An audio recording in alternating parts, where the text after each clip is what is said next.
والصلاة والسلام على سيد الرسل وخاتم الأنبياء وعلى آله وأصحابه الأخيار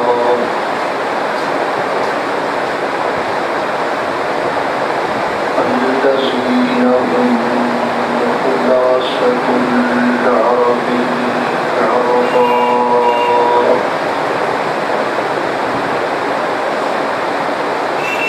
وخير الخلائق بعد الأنبياء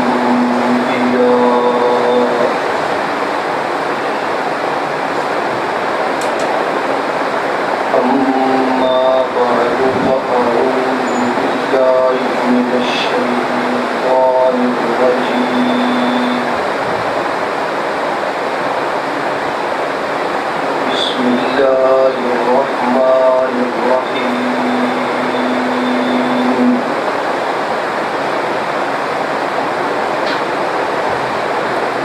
قل لا يعلم من في السماوات والأرض الغيب إلا الله وما يشعرون أيان يبعثون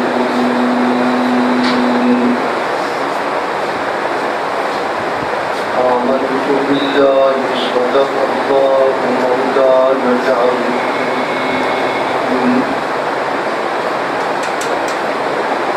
وبلغنا رسوله النبي الكريم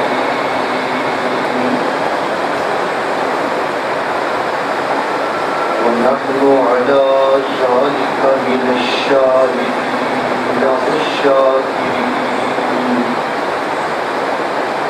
والحمد لله رب العالمين.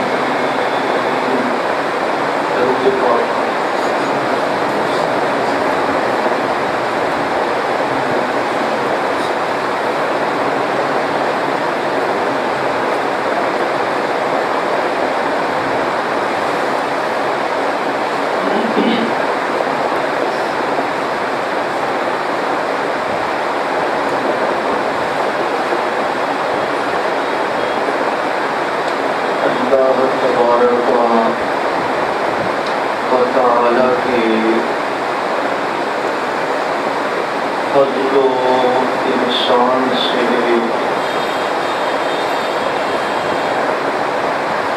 سیمینارات کا یہ مبارک سلسلہ جاری اور ساری ہے.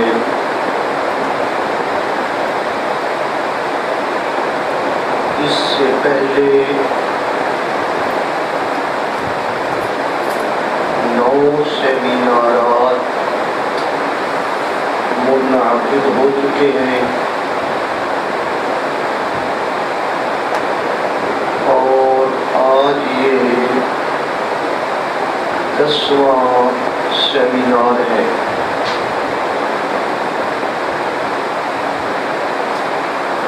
آج کے اس سیمینار کا عنوان ہے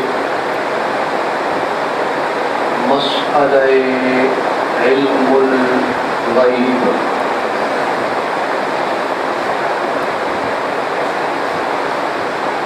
در حقیقت آج کا یہ سیمینار توحید سیمینار کا ایک حصہ ہے. آپ کو یاد ہوگا توحید سیمینار میں میں نے آپ کے سامنے توحید کے 4 درجات اور مراحل مراتب عرض کیے تھے۔ پہلا مرتبہ توحید فی وجود الوجود، یعنی اللہ تبارک و تعالی ہمیشہ سے ہے اور ہمیشہ رہے گا، اس کا خلاصہ یہ ہے۔ دوسرا درجہ توحید فی الخالقیت، یعنی سب کچھ پیدا کرنے والا صرف اور صرف اللہ تبارک و تعالی ہے۔ تیسرا مرتبہ توحید فی التدبیر والتصرف، یعنی اس کائنات کے اندر تصرف کرنے والا، اپنے اختیارات چلانے والا صرف اور صرف اللہ تبارک و تعالی ہے۔ چوتھا درجہ میں نے عرض کیا تھا توحید فی الالوہیت، کہ الہ اور معبود صرف اور صرف اللہ کی اپنی ذات ہے۔ اسی توحید فی الالوہیت کے ضمن میں میں نے آپ کے سامنے الہ اور معبود کی تعریف کرتے ہوئے اور تشریح کرتے ہوئے قرآن مجید کی متعدد آیات سے ثابت کیا تھا کہ الہ اور معبود کے اندر دو صفات بنیادی حیثیت رکھتی ہیں، یعنی یہ صفات الہ اور معبود کا خاصہ ہے۔ پہلی صفت ہے عالم الغیب ہونا، یعنی علم کامل رکھنا۔ دوسری صفت ہے مختار کل ہونا، یعنی اختیار کامل رکھنا۔ آپ سمجھ رہے ہیں کہ یہ عنوان کتنا اہم ہے۔ الوہیت کا مطلب یہ ہے کہ جس کو ہم نے الہ مانا ہے اس کے اندر بنیادی طور پر دو صفات لازماً پائی جائیں گی۔ نمبر ایک عالم الغیب ہونا، نمبر دو مختار کل ہونا۔ تو یہ مسئلہ معمولی نہیں ہے، عقیدے کا مسئلہ ہے۔ اور آپ جانتے ہیں تمام عقائد میں سے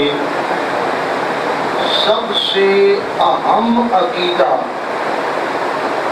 سب سے محتم بالشان عقیدہ وہ عقیدہ توحید ہے۔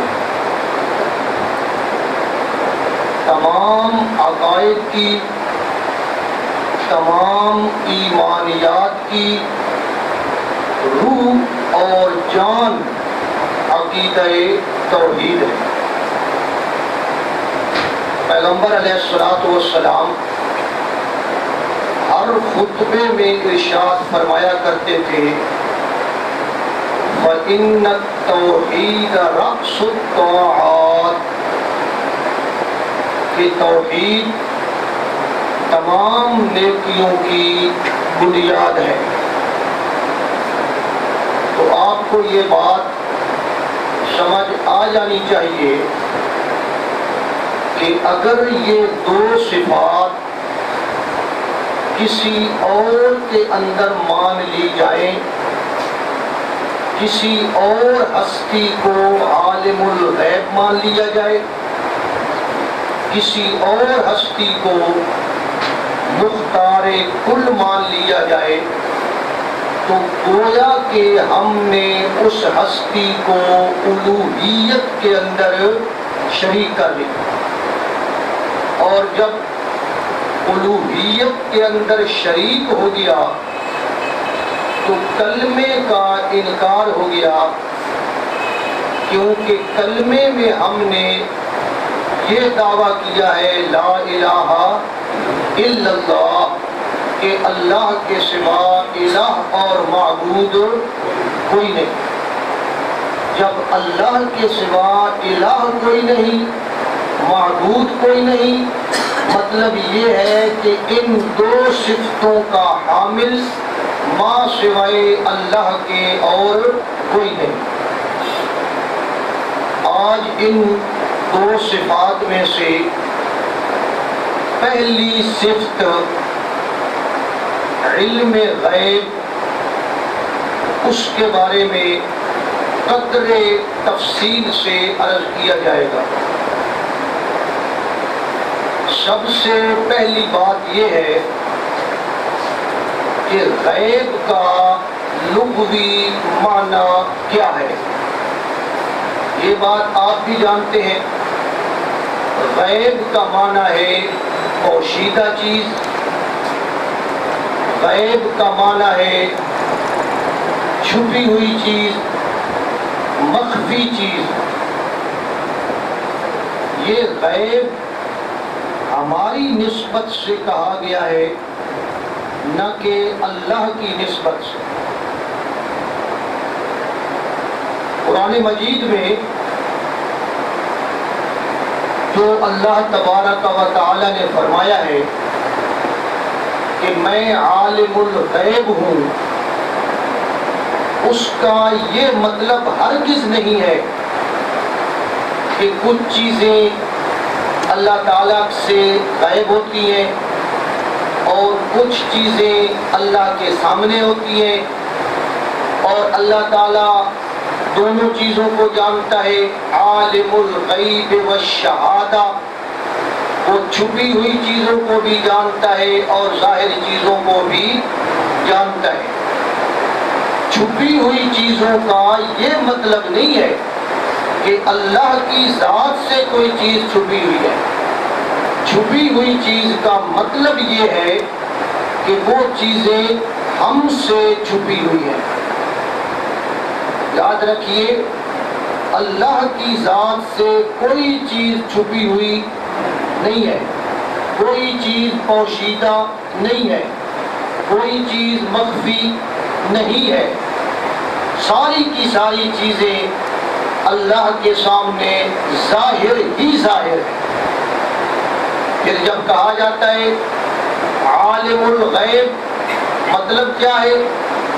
مطلب ہے اما الغیب فما غاب عن العباد، غیب وہ چیز ہے جو بندوں سے غائب ہو، اسے غیب کہا جاتا ہے۔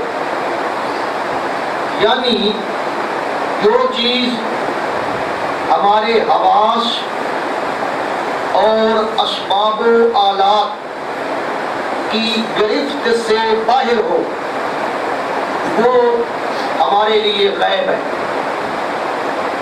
اور جو چیز ہمارے حواس کے ذریعے ہمیں پتہ چل جائے یا ہمارے عقل اور تفکر کے ذریعے ہمیں پتہ چل جائے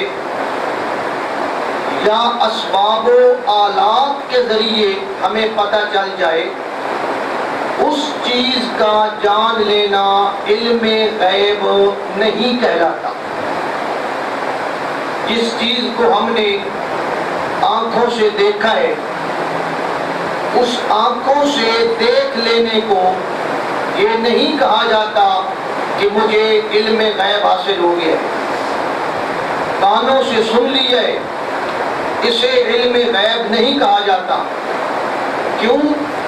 کہ یہ جتنی چیزیں ہم نے معلوم کی ہے، یہ ہم نے اسباب کے ذریعے معلوم کی ہے، اور جو چیز کسی سبب کے ذریعے معلوم ہو اسے علم غیب بولے نہیں کہا جاتا۔ یہ بات پھر ذہن میں رکھیں، جو چیز ہمیں اپنے حواس سے پتہ چلے، جو چیز ہمیں اپنے عقل اور تفکر سے پتہ چلے، جو چیز ہمیں آلات اور اسباب کے ذریعے پتہ چلے، اس پتہ چل جانے کو علم غیب نہیں کہا جاتا۔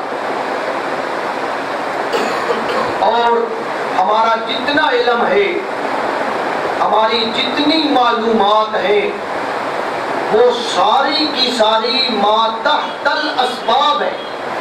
ہمارا جتنا علم ہے، یہ علم سارے کا سارا ما تحت الاسباب ہے، اسباب کے مطابق ہے، جبکہ اللہ تبارک و تعالی کا جو علم ہے وہ ما فوق الاسباب ہے۔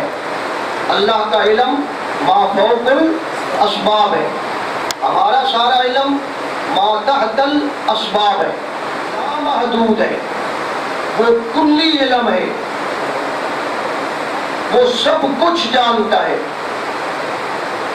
ہمارا جتنا علم ہے وہ سارے کا سارا عارضی ہے، عارضی، آج ہے کل نہیں ہوگا، عارضی ہے اور حادث ہے، جبکہ اللہ تبارک و تعالی کا جو علم ہے وہ دائمی اور قدیم ہے۔ خلاصہ کلام یہ ہے کہ ما فوق الاسباب، توجہ فرمائیں، ما فوق الاسباب، ہر چیز کا تفصیلی علم رکھنا اللہ تبارک و تعالی کی صفت مختصہ ہے۔ یہ مختص ہے اس کی صفت، یعنی سب کچھ جاننا، ذرے ذرے کا علم رکھنا، علم محیط رکھنا، جمیع ما کان و ما یکون کا جاننا، صرف اور صرف کس کی صفت ہے؟ اللہ کی صفت ہے۔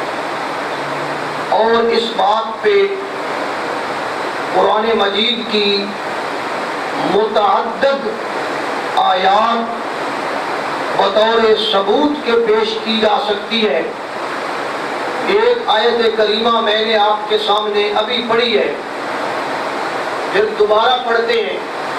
اللہ تبارک و تعالی فرماتے ہیں قُلْ لَا يَعْلَمُ مَنْ فِي السَّمَاوَاتِ وَالْأَرْضِ الْغَيْبَ إِلَّا اللَّهُ، کہ میرے پیغمبر آپ اعلان فرما دیں، لا یعلم، نہیں جانتا، من فی السماوات، جو کوئی بھی آسمانوں میں ہے، والارض، جو کوئی بھی زمین میں ہے، کیا چیز نہیں جانتا؟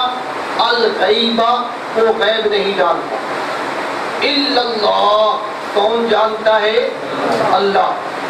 ذرا آپ غور فرمائے نا، جیسے کلمے میں کہا گیا ہے نا لا الہ الا اللہ، کوئی الہ نہیں ہے سوائے اللہ کے، یہی ترکیب یہاں بیان ہو رہی ہے۔ اللہ تبارک و تعالی فرما رہے ہیں لا یعلم، من فی السماوات والارض الغیب الا اللہ، کوئی نہیں جانتا غیب، کون جانتا ہے؟ یہ تخصیص پیدا ہو گئی ہے، حصر پیدا ہو گیا ہے، اور اس کے معنی میں ایک نیا انداز پیدا ہو گیا ہے۔ مطلب کیا ہے کہ غیب جاننے والا صرف اور صرف اللہ تبارک و تعالی ہے۔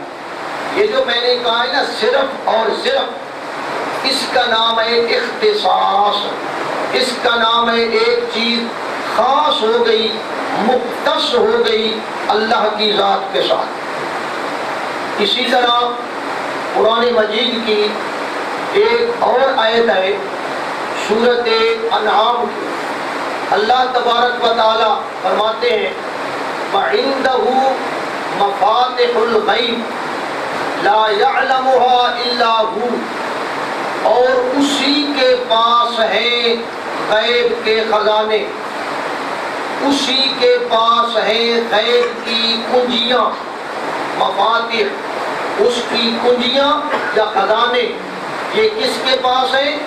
اللہ کے پاس ہے۔ لا یعلمها، کوئی نہیں جانتا ان کو، الا ہو، مگر وہی اللہ جانتا ہے۔ تو یہاں بھی کیا پیدا ہو گئی جی؟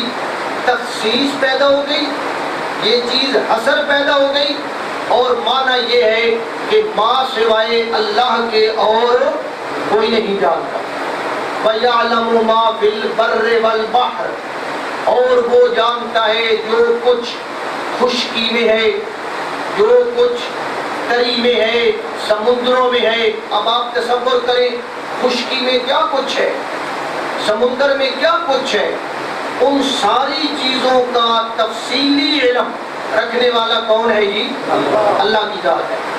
وَمَا تَسْقُطُ مِن وَرَقَةٍ إِلَّا يَعْلَمُهَا، کوئی پتا ایسا نہیں ہے جو درخت سے گرے مگر وہ اللہ کے علم میں نہ ہو، ایسا نہیں ہو سکتا۔ اب کتنے پتے ہیں جی دنیا میں، کتنے جنگلات ہیں، ان جنگلات کے اندر کتنے پتے ہیں، ان تمام پتوں کے گرنے کو، ان کی ایک ایک کروٹ کو جاننے والا کون ہے؟ اللہ کی ذات ہے۔ وَلَا حَبَّةٍ فِي ظُلُمَاتِ الْأَرْضِ، اور کوئی دانہ ایسا نہیں ہے جو زمین کے اندھیروں میں پڑا ہو۔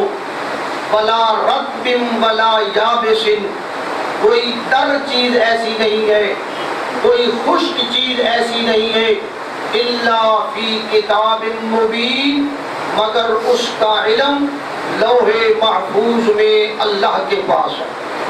تو یہاں بھی عندہ، اس کی تقدیم آ گئی، عندہ کا لفظ مقدم ہو گیا، اور مقدم ہونے کا مطلب یہ ہے کہ اختصاص پیدا ہو گیا، حصر پیدا ہو گیا کہ ماں سوائے اللہ کے یہ غیب جاننے والا اور کوئی نہیں ہے۔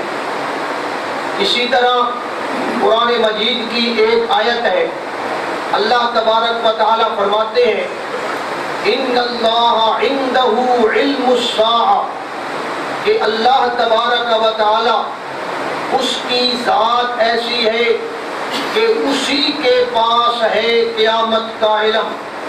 قیامت کا علم کون جانتا ہے جی؟ صرف اللہ جانتا ہے۔ ان اللہ عندہ علم الساعہ، اللہ ہی کو معلوم ہے قیامت کا علم کہ قیامت کب آئے گی۔ وَيُنَزِّلُ الْغَيْثَ، اور وہی اللہ بارش برسانے والا ہے۔ وَيَعْلَمُ مَا فِي الْأَرْحَامِ، اور وہی اللہ جانتا ہے جو کچھ پیٹ کے اندر ہے۔ وَمَا تَدْرِي نَفْسٌ مَاذَا تَكْسِبُ غَدًا، اور کوئی نہیں جانتا کہ کل وہ کیا کرے گا۔ وَمَا تَدْرِي نَفْسٌ بِأَيِّ أَرْضٍ تَمُوتُ، اور کوئی متنفس نہیں جانتا کہ وہ کس زمین میں مرے گا۔ یعنی مرنے کا علم، یہ کلیات ہے، مرنے کا علم، کل کا علم، ما فی الارحام کا علم، اور بارش کا علم، قیامت کا علم، یہ کس کے پاس ہے جی؟ نہیں، اللہ نہیں کہنا، صرف اللہ کے پاس ہے۔ ان اللہ عندہ، یہ جو عندہ پہلے آ گیا ہے نا، اس نے معنی تبدیل کر دیا ہے۔ اب معنی یہ نہیں رہا کہ اللہ جانتا ہے کہ بارش کب برسے گی، کتنی برسے گی۔ اب معنی یہ بن گیا اللہ ہی جانتا ہے کہ بارش کب برسے گی، کتنی برسے گی، کہاں برسے گی، نفع والی ہوگی، نقصان والی ہوگی، کب آئے گی، کب جائے گی، یہ ساری بات کون جانتا ہے؟ صرف اور صرف اللہ۔ اختصاص پیدا ہو گیا ہے۔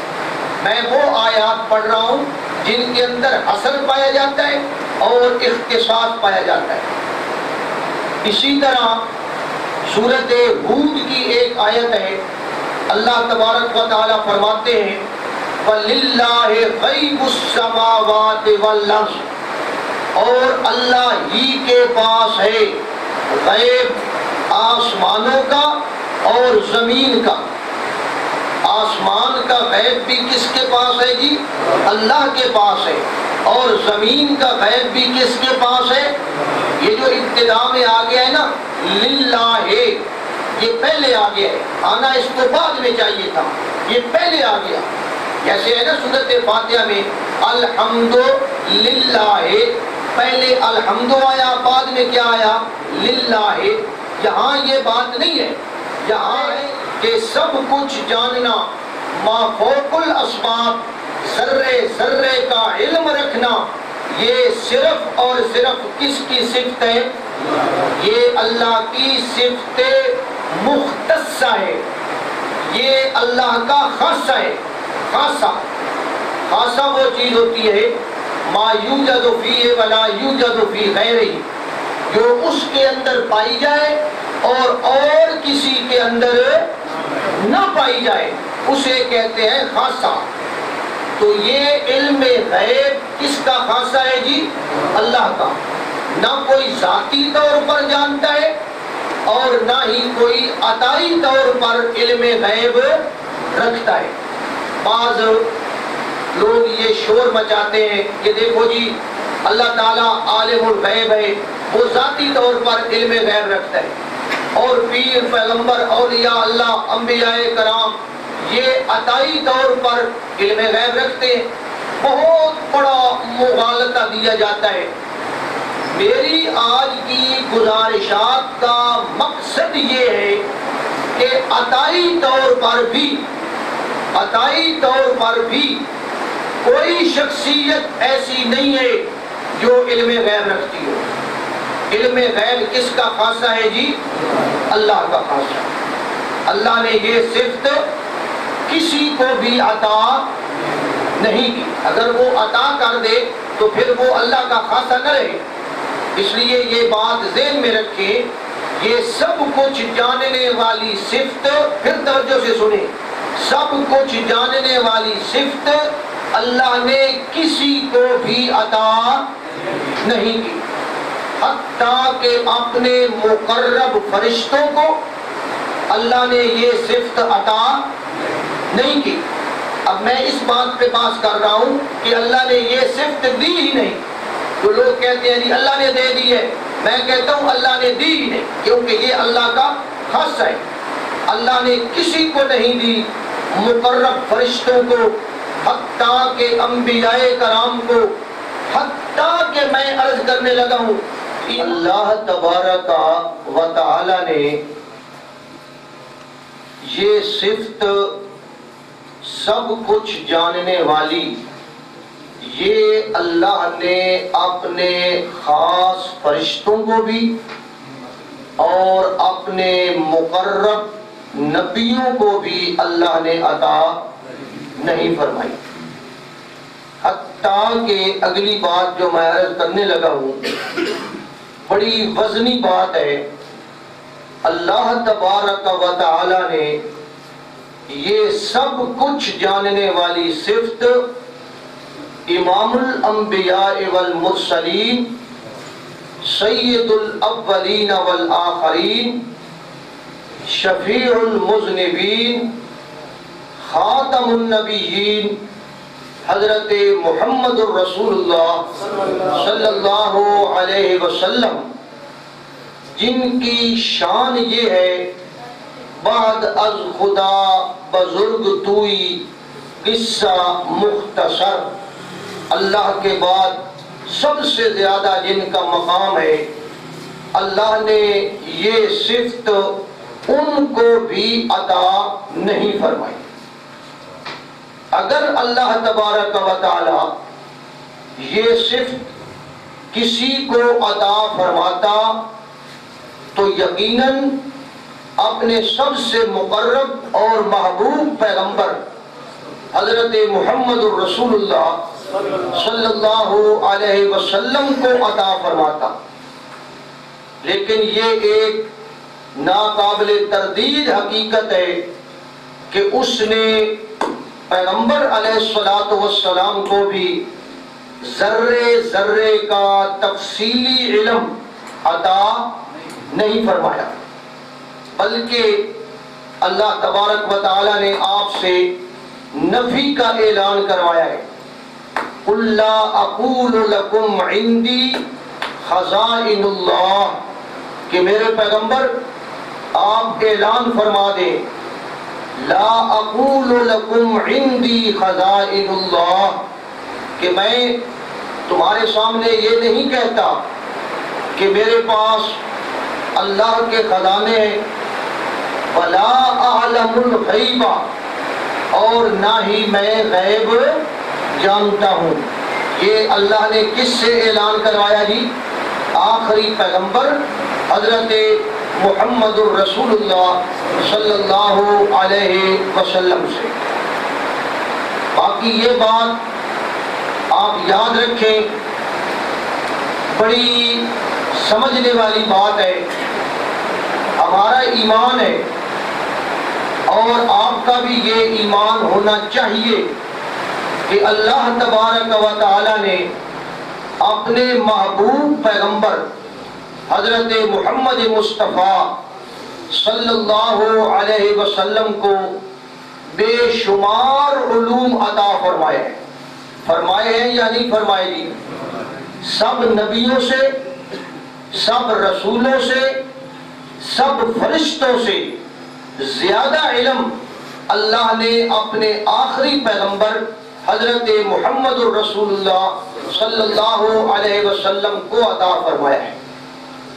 اللہ تعالیٰ کے بعد نہ تو اتنے علوم کسی نبی مرسل کو حاصل ہے اور نہ ہی کسی مقرب فرشتہ کو، اتنے علوم کسی کو حاصل نہیں ہے۔ ان علوم کی پوری حقیقت یا صرف دینے والا خدا جانتا ہے یا لینے والا مصطفیٰ جانتا ہے صلی اللہ علیہ وسلم۔ اور یہ بات بھی یقینی ہے کہ آپ نے بہت سی غیب کی خبریں دی ہیں، بڑی خبریں دی ہیں غیب کی، گزرے ہوئے بہت سے واقعات، گزرے ہوئے انبیاء کرام، گزری ہوئی امتوں کے واقعات، گزرے ہوئے زمانے کے واقعات پیغمبر علیہ السلام نے ایک نہیں سینکڑوں بیان فرمائے ہیں۔ اسی طرح آنے والے واقعات، حادثات، قیامت کی نشانیاں، برزخ کے حالات، میدان محشر کے حالات، جنت اور دوزخ کے حالات، یہ آپ نے امت کے سامنے بیان فرمائے ہیں۔ یہ سب کچھ آپ نے اللہ کے بتانے سے اور اس کی عطا سے بتایا ہے۔ یہ آپ مانتے ہیں یا نہیں مانتے جی؟ ہم مانتے ہیں، لیکن اس کے باوجود، ان چیزوں کے ماننے کے باوجود قرآن و سنت کی روشنی میں ہمارا یہ بھی ایمان ہے کہ نبی پاک صلی اللہ علیہ وسلم عالم الغیب نہیں ہے۔ آپ کو کائنات کی ہر شے، ہر ذرہ، اور ہر قطرہ کا تفصیلی علم حاصل نہیں ہے۔ یہ توجہ فرمائے میری بات پہ۔ ہماری حرکات، ہماری سکنات، ہمارے دل کے خیالات، ان سے آپ آگاہ نہیں ہیں۔ سارا عالم، یہ لوح محفوظ پیغمبر علیہ السلام کے سامنے ہاتھ کی ہتھیلی کی طرح نہیں ہے۔ ہر جگہ، ہر مکان، ہر گھر، ہر مجلس میں، ہر شخص کے پاس آپ حاضر و ناظر نہیں ہیں۔ مطلب کیا ہے؟ جمیع ما کان و ما یکون، یعنی سب کچھ جو ہو چکا۔ جمیع ما کان و ما یکون کا معنی میں عرض کر رہا ہوں، سب کچھ جو ہو چکا اور سب کچھ جو آئندہ ہوگا، اس کا علم آپ کو بھی حاصل نہیں ہے۔ یہ صرف اور صرف کس کی صفت ہے جی؟ اللہ کی صفت ہے، اور یہ الہ کا خاصہ ہے۔ اور کلمے میں ہم نے کیا اقرار کیا؟ لا الہ، کہ اللہ کے سوا الہ کوئی نہیں، اور یہ الہ کا خاصہ ہے کہ وہ سب کچھ جانتا ہے۔ اس نے اپنی یہ صفت کسی کو بھی عطا نہیں فرمائی۔ بکل شیء علیم، بکل شیء محیط، صرف اور صرف اللہ کی ذات ہے۔ اب اگلی بات سنیے۔ اولیاء کرام، انبیاء عظام سے اس صفت کی نفی کرنے سے ان کی توہین نہیں ہوتی۔ کیوں؟ کہ یہ الوہیت کی صفت ہے، یہ معبودیت کی صفت ہے، مختص ہے۔ جیسے یہ کہا جائے نا کہ حضرت محمد الرسول اللہ صلی اللہ علیہ وسلم الہ نہیں ہے، یہ کہا جائے کہ حضرت محمد الرسول اللہ صلی اللہ علیہ وسلم الہ نہیں ہے، الہ صرف اللہ ہے، تو کیا اس طرح کہنے سے آپ کی توہین ہوتی ہے؟ نہیں ہوتی۔ جیسے یہ کہا جائے کہ آپ معبود نہیں ہیں، عبادت کے لائق نہیں ہیں، تو اس سے آپ کی توہین ہوتی ہے جی؟ نہیں ہوتی، کیونکہ یہ اللہ کا خاص ہے۔ آپ واجب الوجود نہیں ہیں، اس سے آپ کی توہین نہیں ہوتی۔ آپ لائق رکوع اور لائق سجود نہیں ہیں، اس سے آپ کی توہین نہیں ہوتی۔ کیونکہ یہ کس کا خاصہ ہے جی؟ یہ اللہ کا خاصہ ہے۔ اسی طرح یہ کہنے سے کہ اللہ کے پیغمبر حضرت محمد الرسول اللہ صلی اللہ علیہ وسلم عالم الغیب نہیں ہے، اس سے بھی آپ کی توہین نہیں ہوتی۔ عالم الغیب ہونا یہ کس کا خاصہ ہے جی؟ بلکہ یہ جو انداز ہے نا کہ ایک بڑی مقرب ہستی سے نفی ثابت کی جائے، یہ توحید کو ثابت کرنے کا ایک قرآنی انداز ہے۔ اللہ تعالیٰ اس انداز میں مسئلہ ثابت کرتے ہیں کہ جب اتنی عظیم ہستی، اتنی مقرب ہستی اور اتنی محبوب ہستی وہ اللہ کی صفت مختصہ میں شریک نہیں ہو سکتی، تو اور بھی کوئی ہو سکتا نہیں ہے۔ اس لیے میں آپ کے سامنے قرآن مجید کی چند آیات اور چند احادیث صرف آپ کی یعنی کہ تسلی کے لیے، ورنہ دلائل تو سینکڑوں ہیں۔ 5 قرآنی آیات اور 5 ایسی احادیث جو عام کتابوں کی نہیں، بخاری شریف کی احادیث ہیں، میں وہ آپ کے سامنے پیش کر کے یہ ثابت کروں گا کہ جب آقا نامدار، تاجدار ختم نبوت، سید الانس والجان، امام الانبیاء حضرت محمد مصطفیٰ صلی اللہ علیہ وسلم جب وہ جمیع ما کان و ما یکون ذرہ ذرہ کا علم نہیں رکھتے، تو اور مخلوق میں سے بھی کسی کو یہ صفت حاصل نہیں ہے۔ آئیے پہلی آیت ہے قرآن مجید کی سورۃ کہف کی۔ اللہ تبارک و تعالی پیغمبر علیہ الصلوۃ والسلام سے فرماتے ہیں فلا تقولن لشیء انی فاعل ذلک غدا الا ان یشاء اللہ. اس آیت کا ذرا سمجھ لیں اس کا شان نزول. مشرکین مکہ نے ایک دفعہ یہود مدینہ کے مشورہ سے پیغمبر علیہ الصلوۃ والسلام سے امتحاناً کچھ سوالات پوچھے تھے. پیغمبر علیہ الصلوۃ والسلام نے انشاءاللہ کہے بغیر ان سے وعدہ کر لیا سأخبرکم غدا کہ میں ان سوالوں کے جواب تمہیں کل دوں گا. اب دوسرا دن آ گیا, وہ مخالف دشمن آ گئے, انہوں نے کہا جی ہمارے سوالوں کے جواب. پیغمبر علیہ الصلوۃ والسلام کے اوپر ابھی تک وحی نہیں آئی. آپ نے پھر فرمایا سأخبرکم غدا, بھائی آج نہیں میں کل جواب دے دوں گا.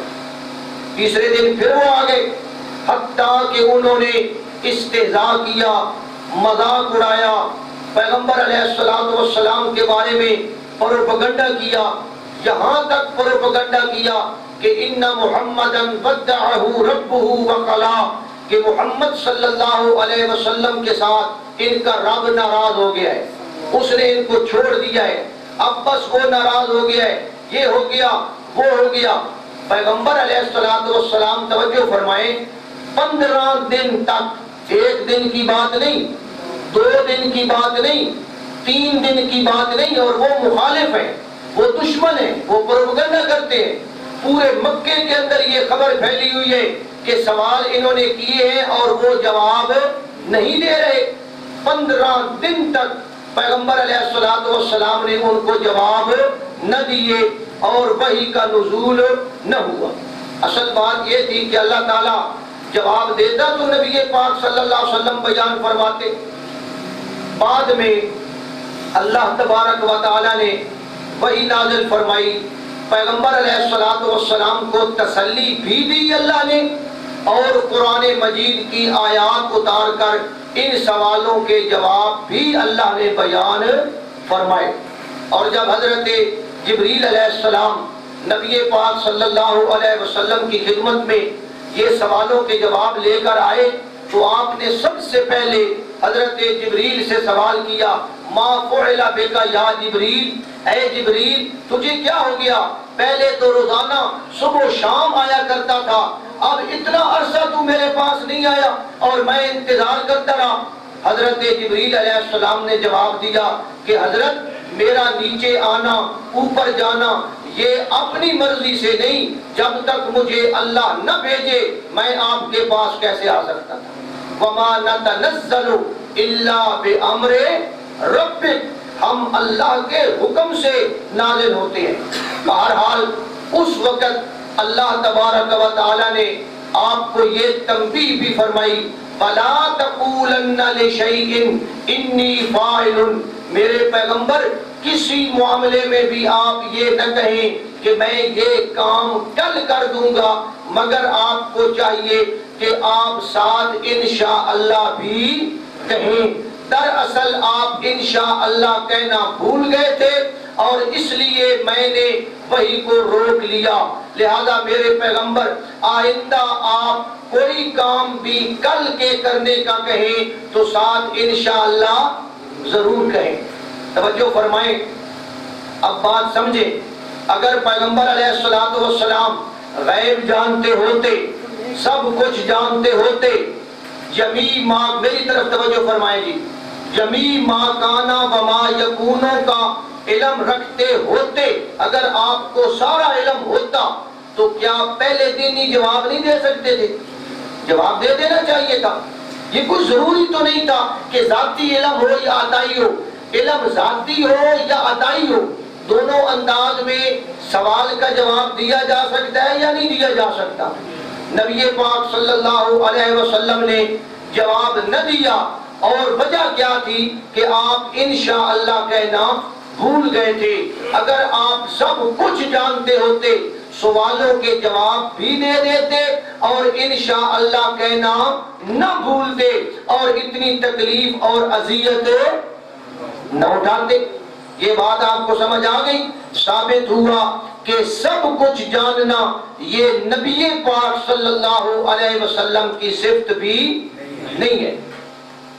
قرآن مجید کی دوسری آیت ہے سورۃ توبہ کی، اللہ تبارک و تعالیٰ فرماتے ہیں عفا اللہ عنک لما اذنت لہم، میرے پیغمبر اللہ نے آپ کو معاف تو کر دیا ہے، لما اذنت لہم، آپ نے ان منافقوں کو اجازت کیوں دے دی، چھٹی کیوں دے دی، حتی یتبین لک الذین صدقوا، جب تک کہ تیرے سامنے سچ اور جھوٹ واضح نہ ہو جاتا۔ ذرا اس کا پس منظر سمجھیے۔ سن 9 ہجری میں پیغمبر علیہ السلام نے اللہ کے حکم سے غزوہ تبوک کے لیے مسلمانوں کو نفیر عام کا حکم دیا کہ بھائی غزوہ تبوک میں جانا ہے اور سارے تیاری کرو، انفروا خفافا وثقالا وجاہدوا باموالکم وانفسکم، جیسے بھی حالات ہیں چلو اور اللہ کے راستے میں جہاد کے لیے نکلو۔ اچھا جی، جب یہ نفیر عام کا حکم ہو گیا، نفیر عام کا مطلب ہے کہ ہر کسی کو آپ نے یہ حکم دے دیا کہ بھائی نکلو جہاد کے لیے، تو مدینہ منورہ کے اندر جو منافق تھے وہ گھبرانے لگے کہ اب تو ہمیں بھی جنگ میں جانا پڑے گا۔ اور یہ بات آپ جانتے ہیں کہ اس غزوہ میں مسلمانوں کا مقابلہ ایک ٹرینڈ فوج سے تھا، ایک بڑی ٹرینڈ فوج تھی اور بڑی تربیت یافتہ فوج تھی، وہ کوئی عام قسم کے آدمی نہیں تھے، قیصر روم کی فوج تھی اور وہ ٹرینڈ تھی اور اس کی تعداد 2 لاکھ تھی۔ اب پہلے مسلمان مقابلہ کرتے رہے ہیں، کبھی 3000 کے ساتھ مقابلہ، کبھی 5000 کے ساتھ مقابلہ، اب مقابلہ کتنی تعداد سے ہے جی؟ 2 لاکھ سے۔ اور فوج بھی کیسی ہے؟ جدید ٹرین والی فوج، ٹرین یافتہ اور تربیت یافتہ فوج ہے۔ اور فوج بھی کس کی ہے جی؟ قیصر روم کی فوج ہے۔ اور سفر بھی بڑا کٹھن تھا، دور کا سفر تھا، او کتنے سینکڑوں میل دور تھا، اور موسم بھی گرمی کا تھا، شدید گرمی کا موسم ہے، اور فصل بھی پکی ہوئی تھی، فصل تیار ہو اور زمیندار آدمی جس نے وہ فصل کاشت کی ہے وہ چھوڑ کر جانے کے لیے تیار نہیں ہو سکتا۔ یہی وجہ تھی کہ جب پیغمبر علیہ السلام نے نفیر عام کا حکم دیا تو اس وقت یہ منافق جو تھے یہ بہانے کرنے لگے، یہ پریشان ہونے لگے، اور انہوں نے پیغمبر علیہ السلام کے سامنے آ کر بہانے کرنے شروع کر دیے، عذر کرنے شروع کر دیے کہ اللہ کے پیغمبر میری یہ مجبوری ہے، میں نہیں جا سکتا، مجھے چھٹی دے دیں، میرے گھر میں یہ مسئلہ ہے، میرا یہ مسئلہ ہے۔ اس طرح جھوٹے بہانے کر کے نبی پاک سے چھٹی انہوں نے لے لی، نبی پاک نے ان کو چھٹی دے دی۔ جب ان کو چھٹی مل گئی نا، اب منافق بڑے خوش ہونے لگے۔ منافقوں نے کہا جی ہم بڑی چیز ہیں، ہمارا بڑا کام بن گیا، نبی پاک صلی اللہ علیہ وسلم کو پتہ بھی نہیں چلا اور ہم نے اجازت بھی لے لی ہے اور ہماری منافقت بھی ظاہر نہیں۔ جب یہ صورتحال ہوئی تو اللہ تبارک و تعالی نے پیغمبر علیہ السلام کو تنبیہ فرمائی کہ میرے پیغمبر آپ نے ان کی زبان پر اعتماد کر کے ان کو چھٹی کیوں دی ہے؟ آپ کو ایسا نہیں کرنا چاہیے تھا۔ عفا اللہ عنک، معاف تو میں نے آپ کو کر دیا ہے، لما اذنت لہم، آپ نے ان کو اجازت کیوں دی؟ یہ کون کہہ رہا ہے جی؟ اللہ کہہ رہا ہے۔ کس سے کہہ رہا ہے؟ نبی پاک سے۔ لما اذنت لہم، آپ نے ان کو اجازت کیوں دی؟ حتی یتبین لک الذین صدقوا وتعلم الکاذبین، جب تک آپ کے سامنے ان کا سچ اور جھوٹ واضح نہ ہو جاتا۔ اب اللہ تعالیٰ آپ کو تنبیہ فرما رہے ہیں کہ آپ نے ان کو اجازت کیوں دی؟ اگر نبی پاک صلی اللہ علیہ وسلم غیب جانتے ہوتے، یہ بات جانتے ہوتے کہ اللہ تبارک و تعالی بعد میں مجھے تنبیہ فرمائے گا تو کیا آپ ان کو چھٹی دے دیں گی؟ اگر آپ کو پہلے سے پتا ہوتا کہ یہ جھوٹ بول رہے ہیں، یہ جناب چکر دے رہے ہیں، یہ تو منافق ہیں، یہ جھوٹے بہانے کر رہے ہیں، نبی پاک ان کو چھٹی دیتے جی؟ یا نبی پاک کو اس بات کا علم ہوتا کہ اللہ تعالیٰ مجھ سے پوچھے گا اور مجھے کہے گا لما اذنت لهم؟ اچھا جی، ذاتی طور پر نہ صحیح، اگر عطائی طور پر آپ جانتے ہوتے سب کچھ تو تب ان کو چھٹی دیتے؟ ثابت ہوا کہ نہ ذاتی طور پر آپ سب کچھ جانتے ہیں اور نہ ہی عطائی طور پر آپ سب کچھ جانتے ہیں۔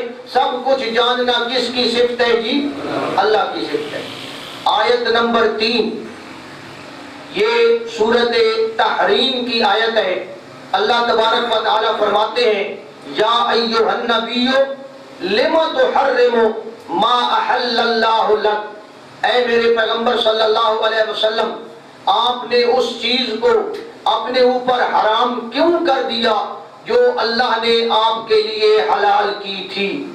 اب اس آیت کا بیک گراؤنڈ دیکھیں، اس کا پس منظر دیکھیں اور اس کا شان نزول دیکھیں۔ پیغمبر علیہ السلام کا معمول یہ تھا کہ عصر کی نماز کے بعد اپنی بیویوں کے گھر میں، ازواج مطہرات کے گھروں میں تشریف لے جاتے تھے، ان کی خیر خبر پوچھتے، ان کی ضروریات پوچھتے، بس جیسے ہم پنجابی میں کہتے ہیں نا کھڑے کھڑے، بس 5 منٹ 10 منٹ کے لیے ان کے ہاں جاتے اور کھڑے کھڑے ان کے حالات پوچھتے۔ اتفاقاً صورتحال یہ بنی کہ نبی پاک صلی اللہ علیہ وسلم کی ایک بی بی حضرت زینب رضی اللہ تعالی عنہا، ان کے پاس کہیں سے شہد آ گیا، یہ ماکھی یہ آ گیا۔ اب جب نبی پاک صلی اللہ علیہ وسلم ان کے گھر میں گئے تو انہوں نے کہا حضرت تھوڑی دیر تشریف رکھیں، 5 منٹ بیٹھے، میں آپ کو شہد کا شربت پلاتی ہوں۔ نبی پاک صلی اللہ علیہ وسلم کو شہد بہت زیادہ پسند تھا، مرغوب تھا، تو پیغمبر علیہ السلام اس کے پاس 2-4 منٹ 5 منٹ زیادہ بیٹھ گئے۔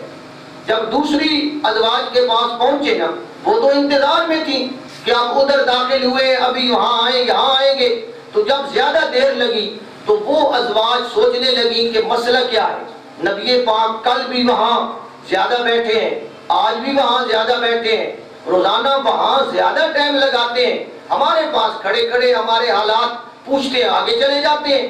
ازواج مطہرات کو نبی پاک صلی اللہ علیہ وسلم کے ساتھ اتنی محبت تھی کہ وہ یہ بات برداشت نہ کر سکے۔ اب انہوں نے تحقیق کی، تحقیق کرنے سے پتہ یہ چلا کہ ان کے پاس شہد ہے، وہ شہد کا شربت بناتی ہیں، آپ کو پلاتی ہیں، اور اس لیے آپ ان کے پاس زیادہ ٹائم لگاتے ہیں۔ اب ان ازواج مطہرات نے ایک پروگرام بنایا، ایک مشورہ کیا، باقاعدہ بیٹھی اور مشورہ کیا کہ اب جب پیغمبر علیہ السلام ہمارے گھر میں آئیں گے نا، ہم آپ سے یہ عرض کر دیں گے کہ حضرت پتہ نہیں آپ نے کیا چیز کھائی ہے، آپ کے منہ سے تو ہلکی ہلکی ہمک سی آ رہی ہے، بس کوئی بدبو سی آ رہی ہے، پتہ نہیں آپ نے کیا کھایا ہے۔ مقصد یہ ہے کہ ہم نبی پاک صلی اللہ علیہ وسلم کو شہد کھانے سے روک دیں تاکہ وہاں آپ ٹائم زیادہ نہ لگائیں۔ عورت ذات ہے نا، نبی پاک صلی اللہ علیہ وسلم کی محبت میں یہ ساری کارروائی وہ کر رہی ہے۔ پیغمبر علیہ السلام ایک بی بی کے پاس آئے، اس نے کہا حضرت آپ نے کیا چیز کھائی ہے، وہ ہمک سی آ رہی ہے۔ نبی پاک صلی اللہ علیہ وسلم نے فرمایا میں نے تو کچھ نہیں کھایا، صرف شہد کا شربت پیا ہے۔ تو وہ بی بی کہنے لگی جی ہو سکتا ہے شہد کے اندر مغافیر ہو۔ مغافیر ایک گوند ہوتی تھی، جیسے یہ ہنگ ہوتی ہے نا، ہنگ جانتے ہو، ہنگ اسی طرح کی ایک بدبودار گوند ہوتی ہے۔ تو بی بی نے کہا حضرت ہو سکتا ہے شہد کی مکھیاں مغافیر پر بیٹھی ہوں، ان کی وجہ سے یہ بو پیدا ہو گئی ہو، بہرحال آپ کے منہ سے یہ ہلکی سی ہمک آ رہی ہے۔ اب نبی پاک صلی اللہ علیہ وسلم دوسری بی بی کے پاس گئے، اس نے بھی کیا کہا کہ حضرت آپ نے کیا کھایا ہے، کوئی ہمک سی آ رہی ہے۔ تیسری بی بی کے پاس گئے، اس نے بھی کیا کہا۔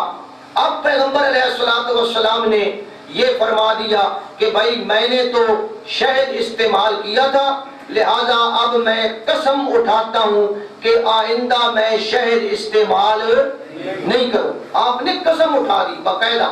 جب قسم اٹھا دی اللہ نے اوپر سے قرآن نازل کر دیا، یا ایھا النبی لما تحرم ما احل اللہ لک، اے میرے پیغمبر صلی اللہ علیہ وسلم آپ نے اس چیز کو جو آپ کے لیے میں نے حلال کی تھی آپ نے اپنے اوپر وہ چیز حرام کیوں کر دی؟ تبتغی مرضات ازواجک، کیا آپ اپنی بیویوں کی خوشنودی چاہتے ہیں؟ تو اللہ تبارک و تعالی نے پیغمبر علیہ السلام سے کیا فرمایا جی؟ لیما، لیما کا مطلب ہے کیوں؟ آپ نے یہ کام کیوں کیا؟ آپ نے یہ حرام اپنے اوپر کیوں کیا؟ توجہ فرمائیں، اب خلاصہ توجہ فرمائیں، اگر آپ کو ذرے ذرے کا علم ہوتا، اگر آپ سب کچھ جانتے ہوتے تو پھر اپنی بیویوں کے خفیہ مشورے کو بھی جانتے ہوتے، اور اگر جانتے ہوتے تو پھر آپ کو پتا ہوتا کہ انہوں نے مشورہ کیا ہے۔ نبی پاک صلی اللہ علیہ وسلم سب کچھ نہیں جانتے تھے۔ اگر آپ جانتے ہوتے کہ میں شہد حرام کروں گا تو اللہ تعالیٰ مجھ سے پوچھے گا لما تحرمو، میرے پیغمبر کیوں حرام کی ہے؟ تو کیا خیال ہے جی آپ اپنے اوپر حرام کرتے اور نہ ہی قسم آپ کھاتے؟ اور پھر بعد میں نبی پاک صلی اللہ علیہ وسلم کو اللہ کے کہنے پہ قسم بھی توڑنی پڑی اور قسم کا کفارہ بھی ادا کرنا پڑا۔ توجہ فرمائیں، ذاتی طور پر نہ صحیح، اگر آپ عطائی طور پر بھی سب کچھ جانتے ہوتے تو کیا آپ کو بیویوں کے مشورے کا علم نہ ہوتا؟ کیا آپ کو پتہ نہ ہوتا کہ اللہ نے مجھ سے بات پرس کر لینی ہے؟ ثابت کیا ہوا کہ سب کچھ جاننا یہ کس کی صفت ہے؟ یہ اللہ کی صفت ہے۔ اگلی آیت، آیت نمبر 4 سورۃ توبہ کی آیت ہے۔ اللہ تعالیٰ فرماتے ہیں وَالَّذِينَ اتَّخَذُوا مَسْجِدًا ضِرَارًا وَكُفْرًا وَتَفْرِيقًا، کہ جن لوگوں نے یہ مسجد بنائی ہے مسلمانوں کو تکلیف دینے کے لیے، مسلمانوں میں تفرقہ ڈالنے کے لیے، کفر کی اشاعت کے لیے، یہ ایک مسجد بنانے کا ذکر ہے۔ اس کا پس منظر دیکھیں، شان نزول دیکھیں۔ مدینہ منورہ کے اندر جو منافق تھے انہوں نے قباء کے ایریے میں جہاں مسجد قباء ہے اس علاقے میں انہوں نے ایک مسجد کے نام پر تعمیر کی، ایک عمارت بنائی اور مسجد کے نام پر بنائی۔ مقصد کیا تھا؟ یہاں بیٹھیں گے، مسلمانوں کے خلاف سازشیں کریں گے، ہماری گویا کہ ایک فوجی چھاؤنی بن گئی۔ مسجد کے نام پہ عمارت بنا لی اور نبی پاک صلی اللہ علیہ وسلم کی خدمت میں آ گئے کہ اللہ کے پیغمبر صلی اللہ علیہ وسلم ہم نے مسجد بنائی ہے، آپ سے افتتاح کروانا ہے، مہربانی فرمائیں ہماری مسجد کا افتتاح کریں اور ہمیں وہاں آ کر نماز پڑھائیں۔ اب پیغمبر علیہ السلام سے انہوں نے نماز پڑھانے کا کہہ دیا۔ پیغمبر علیہ السلام نے فرمایا بھائی اب تو میں جا رہا ہوں لڑائی پہ، تبوک کے مقام پر جا رہا ہوں، میں واپس آؤں گا نا تو میں آپ کو نماز پڑھاؤں گا۔ آپ نے وعدہ کر لیا وَلَوْ قَدِمْنَا إِنْ شَاءَ اللَّهُ لَآتَيْنَاكُمْ فَصَلَّيْنَا لَكُمْ فِيهِ، کہ اگر خیر خیریت سے ہم واپس آ گئے نا تو میرا تمہارے ساتھ وعدہ ہو گیا، میں تمہاری مسجد میں نماز پڑھاؤں گا۔ اب جب پیغمبر علیہ السلام غزوہ تبوک سے واپس آئے تو وہ منافق پھر آپ کے ارد گرد جمع ہو گئے کہ حضرت آپ نے وعدہ فرمایا تھا کہ مسجد میں نماز ادا کرنی ہے، ہماری مسجد کا افتتاح کرنا ہے۔ جب یہ صورتحال تھی تو اللہ تبارک و تعالی نے نبی پاک صلی اللہ علیہ وسلم کو اس مسجد میں جانے سے روک دیا اور آپ کو ان کے منصوبے سے آگاہ فرما دیا۔ وَالَّذِينَ اتَّخَذُوا مَسْجِدًا ضِرَارًا وَكُفْرًا وَتَفْرِيقًا بَيْنَ الْمُؤْمِنِينَ وَإِرْصَادًا لِمَنْ حَارَبَ اللَّهَ وَرَسُولَهُ مِنْ قَبْلُ وَلَيَحْلِفُنَّ إِنْ أَرَدْنَا إِلَّا الْحُسْنَى۔ اللہ تعالیٰ نے یہ آیات نازل فرمائی اور نبی پاک صلی اللہ علیہ وسلم کو حکم دے دیا لا تقم فیہ ابدا، میرے پیغمبر آپ نے کبھی اس مسجد میں نہیں جانا۔ توجہ فرمائیں، اگر پیغمبر علیہ السلام سب کچھ جانتے ہوتے تو کیا خیال ہے آپ کو منافقوں کے مشورے کا علم ہوتا یا نہ ہوتا؟ ان کے پروگرام کا علم ہوتا یا نہ ہوتا کہ انہوں نے تو مشورہ کیا ہے؟ اور کیا پیغمبر علیہ السلام پھر ان سے وعدہ کرتے؟ چلو جی ذاتی طور پر نہ صحیح، اگر عطائی طور پر جانتے ہوتے تب ان سے وعدہ کرتے کہ بھائی میں آؤں گا، نماز پڑھاؤں گا، میں نے تمہیں ٹائم دے دیا۔ ثابت ہوا کہ نبی پاک صلی اللہ علیہ وسلم سب کچھ نہیں جانتے تھے۔ سب کچھ جاننا کس کی صفت ہے جی؟ اللہ کی صفت ہے۔ اسی طرح آیت نمبر 5 ہے، قرآن مجید کی آیت ہے سورۃ منافقون کی۔ اللہ تبارک و تعالیٰ فرماتے ہیں اذا جاءک المنافقون قالوا نشہد انک لرسول اللہ۔ اس آیت کا ذرا پس منظر دیکھیے، نبی پاک صلی اللہ علیہ وسلم، توجہ ہے جی میری طرف، توجہ فرمائیں، گھبرائیں نہیں۔ نبی پاک صلی اللہ علیہ وسلم غزوہ تبوک سے واپس آ رہے ہیں، اور جب واپس آ رہے ہیں مہاجرین بھی ہیں، انصار بھی ہیں، رستے میں ایک مقام پر کسی جگہ ذرا پانی بھرنے کا معمولی سا تنازع پیدا ہو گیا۔ آخر اتنا بڑا لشکر ہے، 30,000 کا لشکر ہے، کنویں سے پانی بھرنا ہے۔ بس نبی پاک صلی اللہ علیہ وسلم کے جو صحابہ کرام تھے مہاجرین اور انصار میں تھوڑی سی بات سی اٹھی، لیکن بعد میں فوراً کیا ہو گئی؟ صلح ہو گئی۔ وہاں یہ رئیس المنافقین عبداللہ ابن ابی یہ بھی وہاں موجود تھا اس موقع پہ جہاں جھگڑا ہوا تھا۔ اس نے کیا کیا؟ اس نے انصار کو، مدینہ والوں کو مشتعل کیا، انہیں ابھارا کہ دیکھو جی یہ مہاجر ہیں، یہ ادھر سے آئے ہیں، ہمارے شہر میں آ گئے ہیں، اب ہمارے ساتھ یہ کرتے ہیں وہ کرتے ہیں۔ اس نے وہاں ایک جملہ بولا، بڑا زہریلا جملہ، بڑا غلط جملہ بولا، اور وہ کہنے لگا لَئِن رَجَعْنَا إِلَى الْمَدِينَةِ لَيُخْرِجَنَّ الْأَعَزُّ مِنْهَا الْأَذَلَّ، کہ ہم مدینہ والے ہیں، عزت والے، اور یہ جو مہاجر ہمارے پاس آئے ہیں نا یہ ہے بڑے ذلیل، نعوذ باللہ من ذالک۔ نبی پاک بھی کیا تھے؟ مہاجر تھے، آپ بھی تو عزت کر کے آئے تھے۔ تو یہ کہنے لگا اب ہم مدینہ جائیں گے نا، مدینہ پہنچیں گے تو ان ذلیل اور گھٹیا لوگوں کو ہم مدینے سے نکال دیں گے۔ مقصد اس کا یہ تھا کہ اس طرح فساد پیدا ہوگا، مسلمانوں میں لڑائی پیدا ہوگی، اور اس نے سارے مسلمانوں کو، مہاجرین کو ذلیل کہہ دیا، اور پھر انصار کو مشتعل کرنے لگا کہ جی تم ان کو کھلاتے ہو، ان کی بڑی خدمت کرتے ہو ان مہاجروں کی، اور ان کو کھلاؤ۔ حتیٰ کہ اس کا اپنا جملہ تھا سمن کلبہ کا، میں اس کا معنی نہیں کرتا، بڑا گندا جملہ ہے، کہتا ہے کہ اور ان کو کھلاؤ، یہ تمہیں ہی کاٹیں گے، یہ کریں گے۔ بہرحال جب اس نے یہ باتیں کی تو وہاں ایک چھوٹا سا نوجوان لڑکا، صحابی رسول، سچا مسلمان، زید ابن ارقم رضی اللہ تعالی عنہ، یہ وہاں چھوٹا لڑکا ان کے اندر کھڑا تھا۔ اس نے اس بابے کی ساری باتیں سن لی، یہ سن رہے تھے۔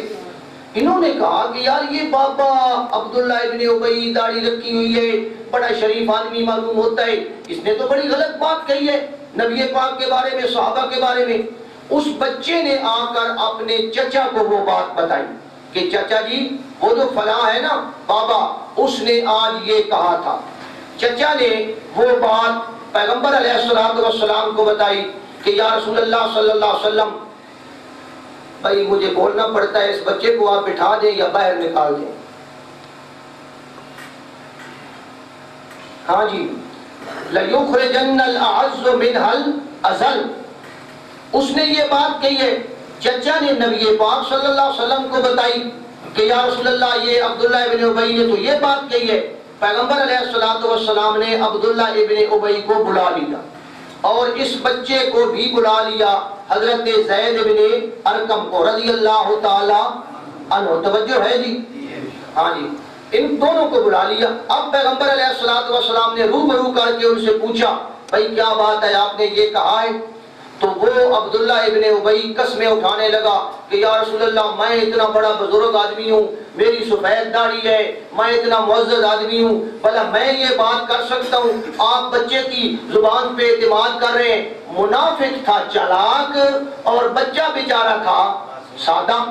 بچے نے اپنی بات بتائی لیکن منافق نے تو چرب لسانی سے قسمیں اٹھا اٹھا کر نبی پاک صلی اللہ علیہ وسلم کو قائل کر دی، حتیٰ کہ حضرت زید ابن ارقم رضی اللہ تعالی عنہ فرماتے ہیں، یہ بخاری شریف کے اندر یہ بات موجود ہے، حضرت زید ابن ارقم فرماتے ہیں فَكَذَّبَنِي رسول اللہ صلی اللہ علیہ وسلم، کہ مجھے پیغمبر علیہ السلام نے جھوٹا قرار دے دیا، وَصَدَّقَهُ، اور عبداللہ ابن ابی کو سچا قرار دے دیا۔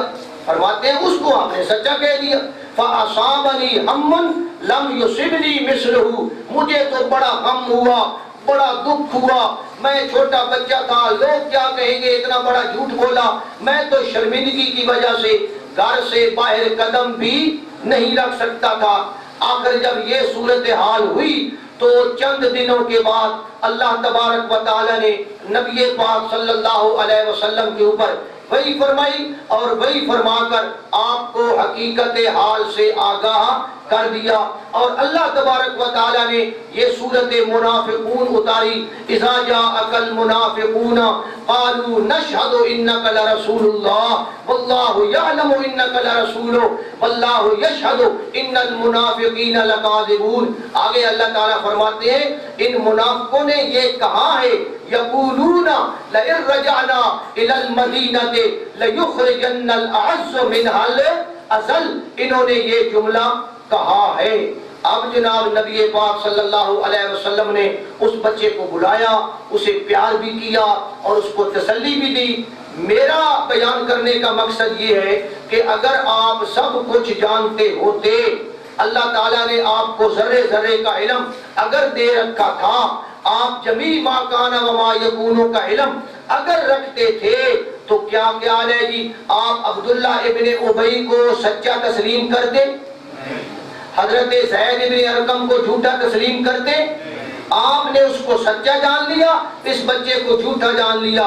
ثابت کیا ہوا کہ نبی پاک صلی اللہ علیہ وسلم کو جمیع ما کانا و ما یکونوں کا علم حاصل نہیں تھا، اللہ نے یہ آپ کو عطا بھی نہیں کیا۔ اچھا جی ذاتی طور پر نہ صحیح، اگر عطائی طور پر آپ جانتے ہوتے، اللہ کی عطا سے جانتے ہوتے، پھر آپ اس کو سچا قرار دیتے جی؟ پھر بھی نہیں قرار دینا چاہیے۔ علم جو حاصل ہے، ثابت ہوا کہ نبی پاک صلی اللہ علیہ وسلم نہ ذاتی طور پر جمیع ما کان و ما یکونوں کا علم رکھتے ہیں اور نہ ہی عطائی طور پر جمیع ما کان و ما یکونوں کا علم رکھتے ہیں۔ ان تمام آیات سے 5 آیات میں نے آپ کے سامنے بیان کی ہے، ان 5 آیات سے یہ بات ثابت ہو رہی ہے کہ سب کچھ جاننا یہ کس کی صفت ہے جی؟ یہ اللہ کی صفت ہے۔ اب آ جائیں احادیث مبارکہ کی طرف، توجہ ہے جی؟ بیٹھے ہیں تسلی سے۔ حدیث نمبر 1، پیغمبر علیہ السلام کی خدمت میں ایک دفعہ حضرت جبریل علیہ السلام تشریف لائے، اور حضرت جبریل علیہ السلام نے، یہ بخاری شریف کی حدیث ہے، کسی اور کتاب کی حدیث نہیں ہے، صفحہ نمبر 12 ہے، یہ حدیث میں نے کھولی ہوئی ہے۔ نبی پاک صلی اللہ علیہ وسلم کی خدمت میں حضرت جبریل علیہ السلام تشریف لائے اور انہوں نے آپ سے کچھ سوالات کیے۔ وہ سارے سوال تو میں عرض نہیں کروں گا، ایک سوال انہوں نے عرض کیا کہ حضرت مجھے یہ بات بتائیں متی الساعہ کہ قیامت کب ہوگی، قیامت کی ڈیٹ بتائیں، قیامت کی تاریخ بتائیں، متی الساعہ قیامت کب ہے؟ اب نبی پاک صلی اللہ علیہ وسلم نے اس کے جواب میں فرمایا، جبریل مل مسئول عنہا بے اعلم من السائل، تو مجھ سے پوچھ رہا ہے، تو ہے پوچھنے والا، تو ہے پوچھنے والا، اور میں ہوں جس سے پوچھا جا رہا ہے۔ نبی پاک نے ایک قانون بیان کر دیا کہ یہ ایسا سوال ہے کہ جو قیامت تک کوئی بندہ پوچھے، کسی سے پوچھے، مل مسئول عنہا بأعلم من السائل، جس طرح پوچھنے والا نہیں جانتا اسی طرح جس سے پوچھا جا رہا ہے وہ بھی قیامت کا معین وقت نہیں جانتا۔ توجہ فرمائے، نبی پاک صلی اللہ علیہ وسلم خود فرما رہے ہیں کہ قیامت کے معین وقت کا مجھے علم نہیں ہے۔ اگر سب کچھ جانتے ہوتے تو پھر بتا نہ دیتے کہ فلاں سال میں فلاں ڈیٹ کو فلاں اتنے صدیوں بعد فلاں جناب سن ہوگا، اس میں قیامت آئے گی۔ نبی پاک صلی اللہ علیہ وسلم نے فرمایا جبریل قیامت کی نشانیاں وہ تو میں تجھے بتا سکتا ہوں اللہ کے بتانے سے، لیکن قیامت کا معین وقت وہ کون جانتا ہے جی؟ اور پھر پیغمبر علیہ الصلوۃ والسلام نے حضرت جبریل سے فرمایا فی خمسن، یہ جو تو نے مجھ سے سوال کیا ہے نا، فی خمسن، یہ ان 5 باتوں میں سے ہے لا یعلمہن الا اللہ، کہ جن کو ماں سوائے اللہ کے اور کوئی نہیں جانتا۔ اور پھر آپ نے قرآن مجید کی آیت پڑھی ان اللہ عندہ علم الساعہ وینزل الغیث ویعلم ما فی الارحام۔ توجہ فرمائیں، اگر نبی پاک صلی اللہ علیہ وسلم ذرے ذرے کا علم رکھتے تو کیا یہ فرمانے کی کوئی ضرورت تھی کہ مل مسئول عنہا بأعلم من السائل، یا یہ کہنے کی ضرورت تھی کہ یہ ان 5 باتوں میں سے ہے جن کو ماں سوائے اللہ کے کوئی نہیں جانتا؟ ثابت ہوا سب کچھ جاننا کس کی صفت ہے جی؟ اللہ کی صفت ہے۔ حدیث نمبر 2، نبی پاک صلی اللہ علیہ وسلم کے دور میں، یہ بھی بخاری شریف کی حدیث ہے، صفحہ نمبر ہے 213، یہ حدیث میں نے نکال لی ہے، بخاری شریف کی حدیث صفحہ نمبر ہے 213۔ نبی پاک صلی اللہ علیہ وسلم کے زمانہ میں ایک عورت تھی یا مرد تھا، وہ مسجد کی خدمت کیا کرتی تھی، مسجد کی صفائی وغیرہ کیا کرتی تھی۔ ایک دفعہ وہ کچھ بیمار ہوئی تو پیغمبر علیہ السلام نے صحابہ کرام کو یہ تاکید کر دی کہ بھائی یہ بیچاری عورت بیمار ہے، اگر اس کی ڈیتھ ہو جائے نا، وفات ہو جائے نا، مجھے ضرور بتانا، میں اس کا جنازہ پڑھوں گا۔ اب صورتحال یہ بنی کہ اس عورت کی ڈیتھ ہو گئی، موت واقع ہو گئی رات کے وقت، وہ کسی اور محلے میں رہنے والی تھی۔ صحابہ کرام نے سوچا کہ یار اللہ کے پیغمبر کو کیا تکلیف دینی ہے، رات کا ٹائم ہے، چلو اس کو ہم اس کا جنازہ وغیرہ پڑھ کے اس کو دفن کر دیتے ہیں۔ اب صحابہ کرام نے اس کا جنازہ پڑھ دیا اور اس کو راتوں رات دفن کر دیا۔ نبی پاک صلی اللہ علیہ وسلم کو اطلاع نہ دی تاکہ آپ کو تکلیف سامت نہ ہو۔ چند دن جب گزر گئے نا، پیغمبر علیہ السلام نے دیکھا کہ مسجد میں وہ نہیں آ رہی، تو پھر آپ نے سوال کیا ما فعل ذالک الانسان، ما فعل ذالک الانسان، کہ بھائی وہ عورت جو مسجد میں کام کرتی تھی اس کا کیا بنا، وہ کہاں ہے، وہ نظر نہیں آ رہی۔ اب صحابہ کرام نے بتایا کہ ماتا یا رسول اللہ، اے اللہ کے پیغمبر وہ عورت تو مر چکی ہے، وہ تو مر گئی۔ اب نبی پاک صلی اللہ علیہ وسلم ذرا غصے میں ہوتے ہیں اور صحابہ سے فرماتے ہیں افلا آذنتمونی، افلا آذنتمونی، تم نے مجھے اطلاع کیوں نہیں دی، مجھے اطلاع دینی چاہیے تھی، میں نے اس کے جنازے میں شریک ہونا تھا۔ تو صحابہ کرام نے بتایا کہ یا رسول اللہ یہ وجہ تھی، ہم نے آپ کو اطلاع نہیں دی۔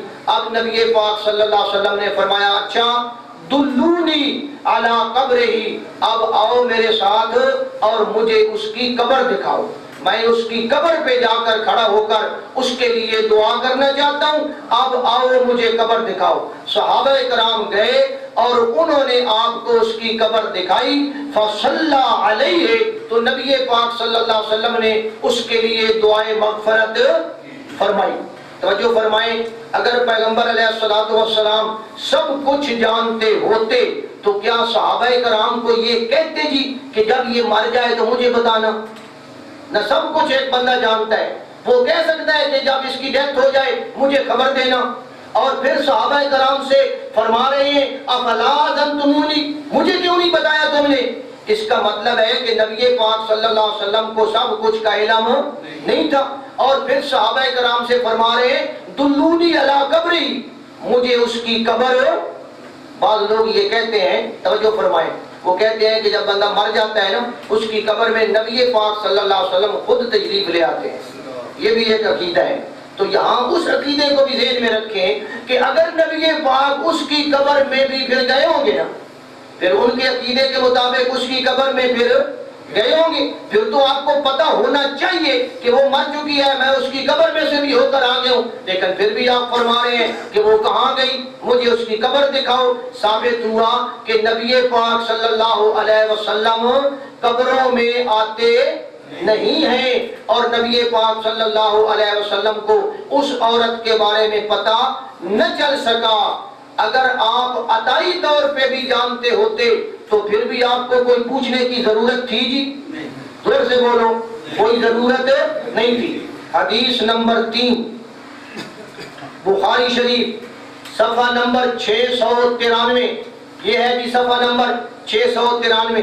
قبیلہ ریل اور قبیلہ زکوان، یہ ان لوگوں کا واقعہ ہے، وہ لوگ نبی پاک صلی اللہ علیہ وسلم کی خدمت میں آئے اور آپ سے کہا کہ یا رسول اللہ صلی اللہ علیہ وسلم، ہمارے علاقے میں دین بڑا پھیل رہا ہے، بس صرف ضرورت یہ ہے کہ کچھ قاری قرآن ہوں، کچھ علماء ہوں، کچھ آپ کے صحابہ ہوں، وہ ہمیں دین سمجھائیں، تو آپ مہربانی فرمائیں ہمارے ساتھ کچھ قاری، کچھ عالم، کچھ صحابہ وہ ہمارے ساتھ بھیج دیں، تاکہ ہمارے علاقے میں جو دین پھیل رہا ہے نا بہت زیادہ پھیل رہا ہے۔ نبی پاک صلی اللہ علیہ وسلم نے ان کی باتوں پر اعتماد کر لیا، اعتماد کر کے آپ نے ان قبیلہ والوں کے ساتھ انصار میں سے 70 عالم، کتنے عالم؟ تھوڑے نہیں، 70 قاری، 70 عالم صحابہ جو بہت زیادہ نیک، متقی، پرہیزگار تھے۔ کانوا یحتطبون النہار، وہ دن کے وقت لکڑیاں چنتے تھے اور رات کے وقت جناب والا وہ اللہ کی عبادت کرنے والے بڑے نیک اور متقی اور پرہیزگار اور عالم اور قاری صحابہ تھے۔ نبی پاک صلی اللہ علیہ وسلم نے ان صحابہ کرام کو ان کے ساتھ بھیج دیا، 70 صحابہ بھیج دیے۔ انہوں نے آگے منصوبہ بندی کی ہوئی تھی، انہوں نے پروگرام بنایا ہوا تھا دھوکے کا۔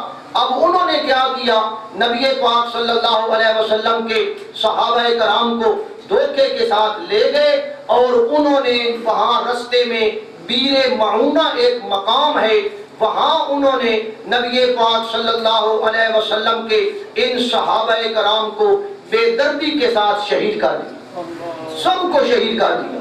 صرف ایک آدمی جو لاشوں کے نیچے دب گیا تھا، زخمی تھا، انہوں نے سمجھا مر گیا ہے، نیچے دب گیا، وہ ایک آدمی زندہ بچا، باقی سب کو انہوں نے شہید کر دیا۔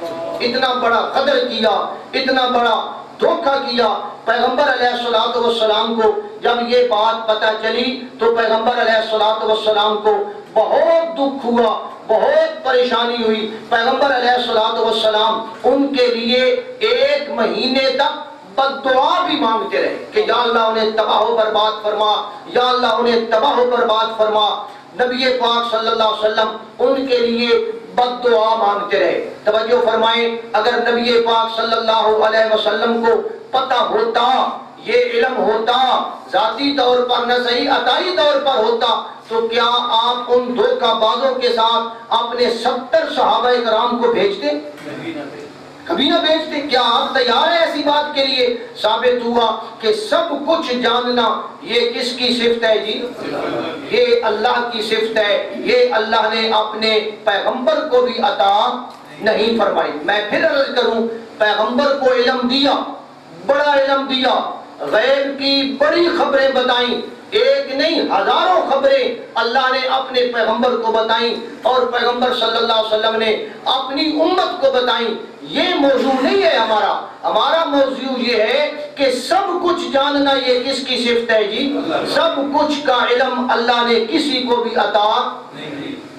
حدیث نمبر 4، حدیث نمبر 4، فتح خیبر کا موقع ہے۔ نبی پاک صلی اللہ علیہ وسلم نے جب خیبر فتح کیا تو وہاں ایک عورت تھی زینب نام کی، یہودی عورت تھی۔ یہ جو مرہب آپ سنتے ہیں نا، مرہب کے بارے میں، یہ مرہب کی بہن تھی۔ تو نبی پاک صلی اللہ علیہ وسلم کی اس عورت نے دعوت کی کہ اپنی فتح ہو گئی ہے، علاقہ آپ کا ہو گیا ہے، میں آپ کا کھانا پکانا چاہتی ہوں۔ اس عورت نے اس کھانے کے اندر، گوشت کے اندر، بکری کا گوشت اس نے پکایا اور اس گوشت کے اندر اس نے زہر ملا دی۔ اسے پتا تھا، اس نے پہلے یہ معلوم کر لیا تھا کہ نبی پاک صلی اللہ علیہ وسلم کس جگہ کا گوشت پسند کرتے ہیں۔ اسے پتا چلا کہ آپ دستی کا گوشت، جسے آپ کہتے ہیں پہاڑی کا گوشت، یہ نبی پاک زیادہ پسند کرتے ہیں، تو اس نے اس دستی کے گوشت میں زیادہ زہر ملا دیا، باقی گوشت میں بھی زہر ملا دیا اور پیغمبر علیہ السلام اور صحابہ کرام کے آگے رکھ دیا۔ مقصد اس کا یہ تھا کہ اس طرح پیغمبر علیہ السلام کا اور صحابہ کرام کا کام تمام ہو جائے گا۔ یہ بخاری شریف صفحہ نمبر 720 کے اوپر یہ روایت موجود ہے کہ اس عورت نے آپ کی دعوت کی اور آپ کے کھانے میں زہر، بولیں گی زہر ملایا۔ اب وہ زہر ملا کھانا نبی پاک صلی اللہ علیہ وسلم کے سامنے آ گیا۔ آپ نے بھی کھانا شروع کر دیا اور صحابہ کرام نے بھی کھانا۔ کیا خیال ہے جی؟ آپ کے پتہ ہو، معلوم ہو کہ کھانے میں زہر ملا ہوا ہے، آپ کھائیں گے یا دوسروں کو کھانے دیں گے؟ نبی پاک صلی اللہ علیہ وسلم نے خود بھی کھایا اور صحابہ کرام بھی کھانے لگے۔ خیر، جب آپ نے کھانا شروع کیا تو آپ نے کوئی ایک آدھ لقمہ ہی لیا ہوگا کہ اللہ تبارک و تعالیٰ نے آپ کو اطلاع دے دی کہ میرے پیغمبر اس کھانے میں زہر ہے، آپ اس کھانے کو استعمال نہ کریں۔ بعض روایات میں ہے کہ اس گوشت نے بول کر بتایا کہ میرے اندر زہر موجود ہے، آپ نہ کھائیں۔ اب نبی پاک صلی اللہ علیہ وسلم نے ہاتھ روک لیا اور صحابہ کرام کو بھی فرمایا کہ بھائی آپ ہاتھ روک لیں اور یہ کھانا کھانا بند کر دیں۔ اچھا جی، صحابہ کرام بھی رک گئے، لیکن بعض صحابہ نے 2-4 لقمے زیادہ لے لیے۔ جنہوں نے زیادہ لے لیے، اللہ کی قدرت ہے، وہ صحابہ کرام شہید ہو گئے زہر کا کھانا کھانے کی وجہ سے۔ اور ابو داؤد شریف میں ہے، ابو داؤد شریف، حضرت بشر ابن براء ابن معرور نبی پاک کے ایک صحابی تھے، وہ تو موقع پر ہی دم توڑ گئے، موقع پر ہی وہ شہید ہو گئے۔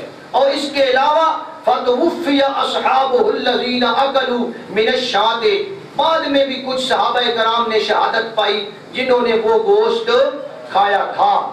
اور پھر نبی پاک صلی اللہ علیہ وسلم کو بھی اس زہر کا اثر ہوتا رہا۔ یہ نہیں کہ اس ٹائم ہوا ہے، اس ٹائم بھی ہوا اور بعد میں بھی کبھی کبھی اس زہر کا اثر آپ کو ہوتا رہتا تھا۔ یعنی اس کو کوئی ایسی کیفیت تھی کہ دورے کی شکل بن جاتی تھی اور پیغمبر علیہ السلام اس زہر کی وجہ سے پھر آپ پریشان ہوتے تھے، حتیٰ کہ نبی پاک صلی اللہ علیہ وسلم کی جب وفات ہو رہی تھی، آپ کی ڈیتھ ہو رہی تھی، آپ کی وہ آخری بیماری تھی، تو حضرت عائشہ رضی اللہ تعالی عنہا فرماتی ہیں کان النبی صلی اللہ علیہ وسلم، یہ بخاری شریف ہے، صفحہ نمبر ہے 753۔ حضرت عائشہ فرماتی ہیں نبی پاک صلی اللہ علیہ وسلم نے فرمایا یا عائشہ ما ازال اجد علم الطعام الذي اکلت بخیبر، اے عائشہ ہمیشہ مجھے اس زہر کی تکلیف ہوتی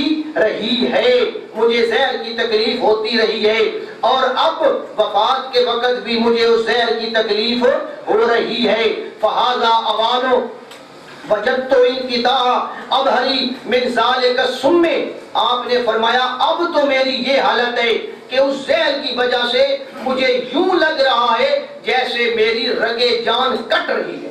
تو نبی پاک صلی اللہ علیہ وسلم پر بھی اس زہر کا اثر ہوا یا نہ ہوا؟ اس لیے بعض علماء یہ بھی کہتے ہیں کہ نبی پاک صلی اللہ علیہ وسلم شہید ہوئے تھے۔ اگر اس زہر کو بنایا جائے نا وجہ، تو پھر نبی پاک کی وفات کون سی بنتی ہے جی؟ شہادت کی بنتی ہے۔ اس لیے بعض علماء یہ بھی کہتے ہیں۔ بہرحال پیغمبر علیہ السلام نے فرمایا کہ اب تو میری رگے جان بھی ایسے لگتی ہے جیسے کٹ رہی ہے۔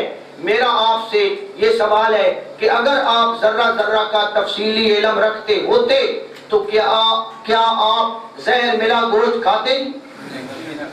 زہر ملا گوشت کھانا بندے کو پتہ ہو اور پھر زہر ملا گوشت کھانا یہ نیکی کا کام ہے یا برائی کا کام ہے؟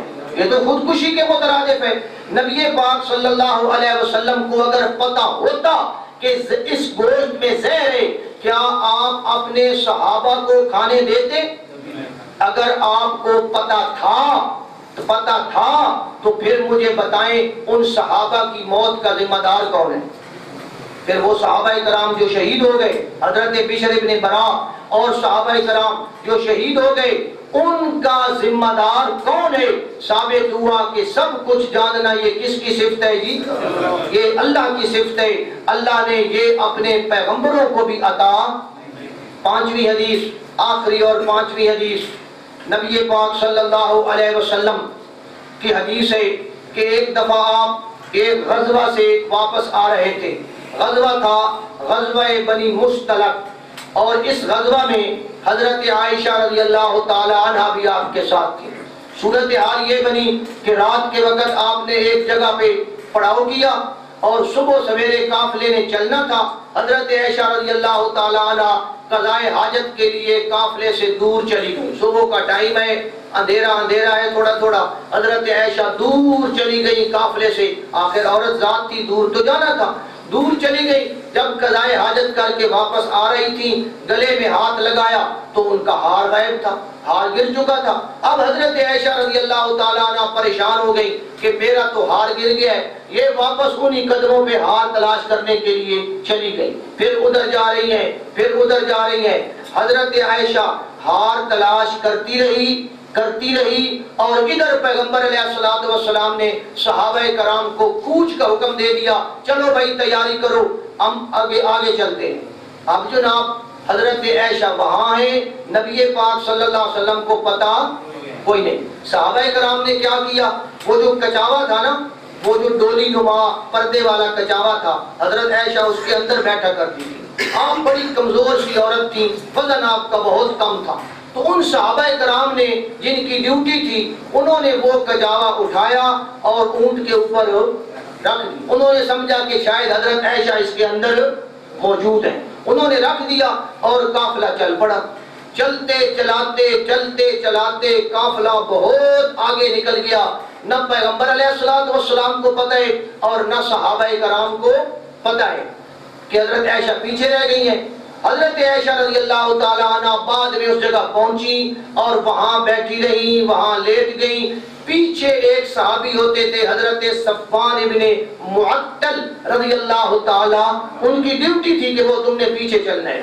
وہ 10-15 میل پیچھے چلتے تھے۔ وہ جب آئے انہوں نے دیکھا یہ تو حضرت عائشہ ہے۔ بہرحال انہوں نے حضرت عائشہ کو اپنے اونٹ پہ بٹھایا اور پھر جلد از جلد اونٹ کو چلا کر حضرت عائشہ رضی اللہ تعالی عنہ کو قافلے میں پہنچا دیا۔ جب حضرت عائشہ قافلے میں پہنچ گئی، منافقین بھی اس قافلے میں تھے، انہوں نے حضرت عائشہ کے بارے میں بکواسات کرنا شروع کر دیے کہ یہ تو جی یہ ہو گیا، وہ ہو گیا، فلاں ہو گیا۔ بہرحال اتنا بڑا فتنہ کھڑا ہو گیا مدینہ منورہ میں، ہر گلی میں، ہر موڑ پہ، ہر نکڑ پہ یہی باتیں ہو رہی ہیں نبی پاک صلی اللہ علیہ وسلم کی زوجہ مطہرہ کے بارے میں کہ جی یہ ہوا وہ ہوا۔ انہوں نے بہرحال اس پروپیگنڈے کو بڑی ہوا دی۔ پیغمبر علیہ الصلوۃ والسلام بھی شدید پریشان ہوئے، اتنے پریشان ہوئے کہ پیغمبر علیہ الصلوۃ والسلام 1 مہینہ تک پریشان رہے، مختلف لوگوں سے مشورے کرتے رہے کہ یار میں کیا کروں، یہ صورتحال ہے۔ تو بہرحال پیغمبر علیہ الصلوۃ والسلام اپنی جگہ پریشان ہے۔ حقیقت حال کون جانتا ہے جی؟ یا اللہ جانتا ہے یا حضرت عائشہ جانتی ہیں۔ نبی پاک صلی اللہ علیہ وسلم پھر ایک دفعہ حضرت عائشہ رضی اللہ تعالی عنہ کے میکے میں گئے، وہاں حضرت عائشہ موجود تھی۔ پیغمبر علیہ الصلوۃ والسلام وہاں جا کر بیٹھ گئے اور آپ نے حضرت عائشہ سے فرمایا، یا عائشہ، یا عائشہ، اے عائشہ میری بات سن، ان کنتے، اگر تو پاکیزہ ہے، اگر تو نے یہ گناہ نہیں کیا، اگر تو نے نہیں کیا تو اللہ تعالیٰ لازماً تیری مدد فرمائے گا۔ اگلا جملہ جو آپ نے بولا، آپ نے فرمایا وَإِن كُنْتِ أَلْمَمْتِ بِذَنْبٍ، عائشہ اگر تجھ سے یہ گناہ ہو گیا ہے نا، فَاسْتَغْفِرِ اللَّهِ، اللہ سے معافی مانگ لے، اللہ سے توبہ کر لے۔ بندہ جب اللہ سے توبہ کرتا ہے اللہ معاف کر ہی۔ حضرت عائشہ فرماتی ہیں یہ جملے تو میرے اوپر بجلی بن کر گرے کہ نبی پاک صلی اللہ علیہ وسلم بھی یہ فرما رہے ہیں کہ اگر گناہ ہو گئے، حالانکہ میں نے کوئی گناہ کیا۔ فرماتی ہیں کہ اس وقت میں سجدے میں گر گئی اور میری وہی حالت تھی جو حضرت یوسف علیہ السلام کے ابا کی تھی. حضرت یوسف علیہ السلام کے ابا کی کیا حالت تھی؟ اشکو بسی و حزنی الی اللہ، کہ میں اپنی فریاد اللہ سے کرتا ہوں. حضرت عائشہ فرماتی ہے میں نے بھی اپنی فریاد اللہ سے کی. نبی پاک صلی اللہ علیہ وسلم پاس بیٹھے تھے، اچانک پیغمبر علیہ السلام پر وحی کے آثار شروع ہو گئے، وحی کی کیفیت شروع ہو گئی. حضرت ابو بکر بھی کھڑے ہیں، میری ماں بھی کھڑی ہے، وہ پریشان کھڑے ہیں، پتہ نہیں کیا وحی آ رہی ہے.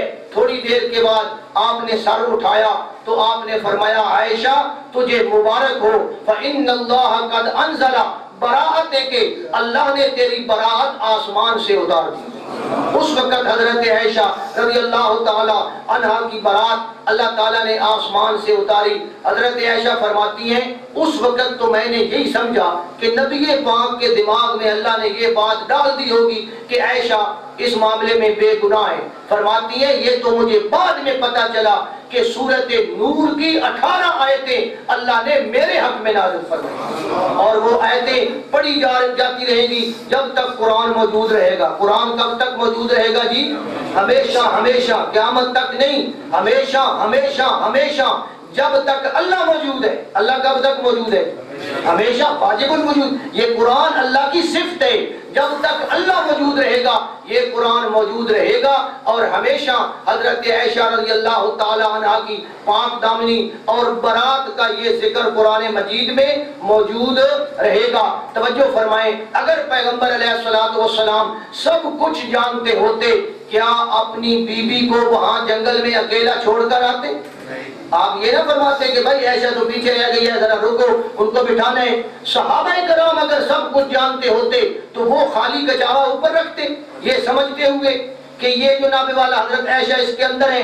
ثابت ہوا سب کچھ جاننا کس کی صفت ہے جی؟ یہ اللہ کی صفت ہے. اگر آپ ایسا نہیں کر سکتے آج کے اس دور میں اپنی بیوی کو کسی جگہ چھوڑ کر آ جائیں اور آپ کہیں جی میں تو آ گیا، نہیں، آپ کے یہ برداشت نہیں ہوتا آپ سے. تو نبی پاک صلی اللہ علیہ وسلم نے یہ کیوں کیا؟ ثابت ہوا کہ آپ کو اس بات کا علم نہیں تھا، نہ صحابہ کو علم تھا کہ حضرت عائشہ پیچھے. اگلی بات، نہ حضرت عائشہ کو علم تھا کہ قافلہ چلا گیا ہے، وہ جا رہا ہے، میں جلدی کروں. حضرت عائشہ کو اپنی جگہ پتہ کوئی نہیں، صحابہ کو اپنی جگہ پتہ کوئی نہیں، نبی پاک صلی اللہ علیہ وسلم کو اپنی جگہ پتہ کوئی نہیں. تو سب کچھ جاننے والا کون ہے جی؟ صرف اللہ تبارک و تعالی ہے. اللہ تعالیٰ نے یہ علم کسی کو عطا نہیں فرمایا. تو میں نے آپ کے سامنے اختصار کے ساتھ مسئلہ علم غیب مدلل انداز میں بیان کر دیا ہے. امید ہے آپ اس حقیقت سے بخوبی آگاہ ہو گئے ہوں گے. وآخر دعوانا ان الحمد للہ رب العالمین. سبحانک اللہم و بحمدک، اشہد ان لا الہ الا انت، استغفرک و اتوب الیک. اللہم صلی علی محمد وعلی آل محمد کما صلیت علی ابراہیم وعلی آل ابراہیم انک حمید مجید. ربنا ظلمنا انفسنا وان لم تغفر لنا وترحمنا لنكونن من الخاسرین. ربنا آتنا فی الدنیا حسنۃ وفی الآخرۃ حسنۃ وقنا عذاب النار وادخلنا الجنۃ مع الابرار. یا عزیز یا غفار یا رب العالمین، یا عزیز یا غفار یا رب العالمین. وصلی اللہ تعالی علی النبی علی خیر خلقہ محمد وعلی آلہ واصحابہ اجمعین برحمتک یا ارحم الراحمین.